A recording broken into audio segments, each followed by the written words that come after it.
எனக்கு கல்யாணமாகி கிட்டத்தட்ட 3 வருஷம் ஆச்சுங்க. ஆனா இந்த 3 வருஷமாவே என் கணவருக்கும் எனக்கும் நடுவுல அன்பான பேச்சே கிடையாது. எப்ப பார்த்தாலும் சண்டை சண்டை சண்டைதான். இதனால எனக்கு ரொம்ப மன உளைச்சலாகி, இனிமேல் இவரோட வாழவே கூடாது அப்படின்னு ஒரு நாள் நைட் நான் உறுதியா முடிவு பண்ணிட்டேன்.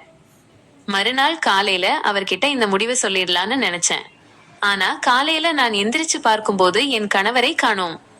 அவரோட பொருள் எல்லாத்தையும் எடுத்துக்கிட்டு ஆபீஸ கிளம்பி போயிட்டாரு போல எனக்கு தோணுச்சு. சரி, உடனே ஃபோன் பண்ணி விஷயத்த சொல்லலாமான்னு யோசிச்சேன். ஆனா போன்ல சொல்றது நல்லா இருக்காது. நேரடியாவே வீட்டை விட்டு போய் நம்ம அம்மா அப்பாவோட வாழ போறோன்றத சொல்லிடலான்னு முடிவு பண்ணி சாயங்காலம் வரைக்கும் வெயிட் பண்ணுனேன். ஆனா சாயங்காலம் ஆகியும் அவர் வரல. இன்னும் வரலையே, என்ன ஆச்சுன்னு எனக்கு புரியல. சரி, நைட்டுக்கு வருவாருன்னு பார்த்தா இரவு 11 மணி ஆச்சு, அப்பவும் வரல.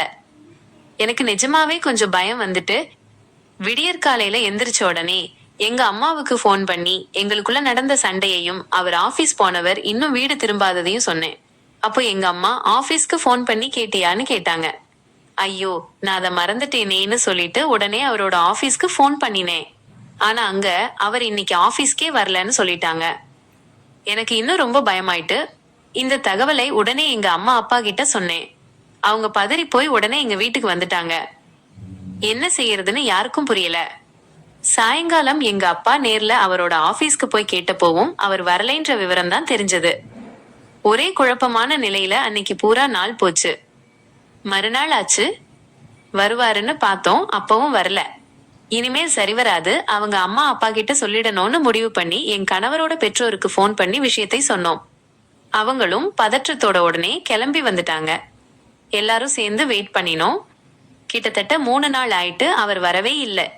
இனிமேல் தாமதிக்க கூடாது, போலீஸ் ஸ்டேஷனுக்கு போகலாம்னு நாங்க எல்லாரும் கிளம்ப தயாரானோம். அதே சமயத்துல எங்களோட வீடு ஒரு தனியான வீடு. மொட்டை மாடியில 2-3 தனியான அறைகள் இருந்தது. திடீர்னு அந்த அறையில இருந்து ஒரு சத்தம் கேட்டுச்சு. என்னன்னு எல்லாரும் அண்ணாந்து பார்த்தா கொஞ்ச நேரத்துல என் வீட்டுக்காரர் அங்கிருந்து கீழே இறங்கி வராரு. அவரை பார்த்த உடனே எனக்கு பெரிய அதிர்ச்சி. அங்கிருந்த எல்லாருக்குமே அதிர்ச்சி. என்ன இதுன்னு எனக்கு ஒண்ணுமே புரியல. அப்போ அவர் சொன்னாரு, இப்படிதான் நீயும் நானும் பல தடவை சண்டை போட்டுட்டே இருந்தோம்.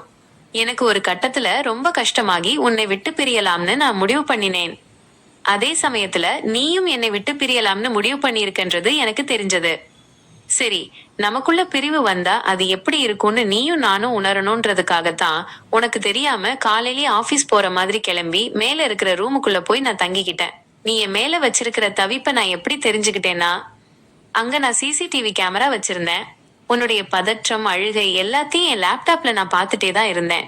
நீ உங்க அம்மா அப்பாவை வர வச்சது, அப்புறம் என் அம்மா அப்பாவை வர வச்சது, இதையெல்லாம் பார்த்த பிறகுதான் எனக்கு ஒண்ணு புரிஞ்சது. நீ என் மேல அளவு கடந்த அன்பு வச்சிருக்க, நானும் உன் மேல அளவு கடந்த அன்பு வச்சிருக்கேன்.